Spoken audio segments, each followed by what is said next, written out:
Inakuaje? Sikia baridi? Hapana, siwezi kusikia baridi. Hali ya hewa iko sawa sawa. Kwa nini kama macho mekundu? Hapana. Macho mekundu utakuwa wewe ndio una shida.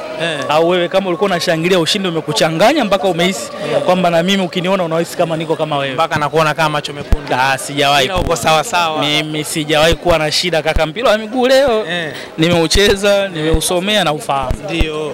Bwana, uwanjani ilikuwaje? Kikosi wapi mlipoteana?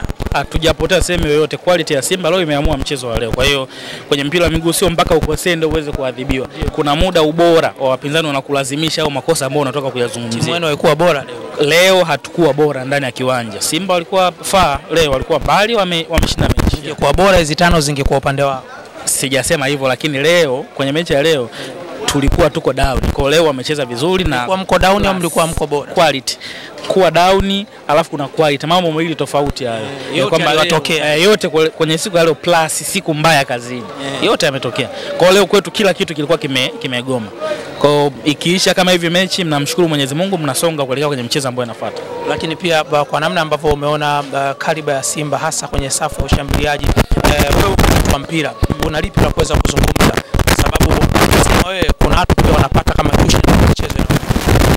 Sidhani kama ni swala la tuition, lakini madhaifu au ubora ambao utakuwa umejitokeza leo ambayo umesababisha mimi nikafungwa sio utatokea kwenye mchezo labda next wanacheza na KMC au sijui timu nyingine yoyote. Yaani kila timu ina style yake, ina aina yake ya matokeo. Kwa hiyo simply kwa leo narudia tena, walikuwa wana siku nzuri. Walikuwa na siku nzuri, sisi tumekuwa na siku ngumu kiwanjani. Basi hali yenu katika msimamo wa ligi nyinyi inawaridhisha kulingana na malengo yenu wakati mlikuwa? No, haituridhishi hata kidogo. Ndio maana baada ya mechi lazima tukae tujadiliane tunafanyaje kuhakikisha michezo mitatu iliyosalia kunako ligi kuu Tanzania bara tunaishinda ili kufikia mafanikio ambayo sisi tunatamani kuyafikia kwa msimu huu. Wana Mwanza mnawaambia nini? Mnaendelea kusalia kwenye ligi au mnaipambania nafasi? Pamba Jiji bado ipo sana kunako ligi kuu. Wala hakuna pressure. Pamba Jiji bado ipo sana ligi kuu. Ndani hizo mechi tatu mnaenda kufanya maajabu. Kwa kudra za Mwenyezi Mungu na maandalizi ambayo tumeyafanya tutafanikiwa. Tutegemee kudra. Baada ya kufanya ambacho tunatakiwa kufanya lazima mtangulize Mwenyezi Mungu. Ndio. Shukrani. Au wewe Mungu umjui? Mungu kwanza. Basi. Tutegemee kudra mwanzo.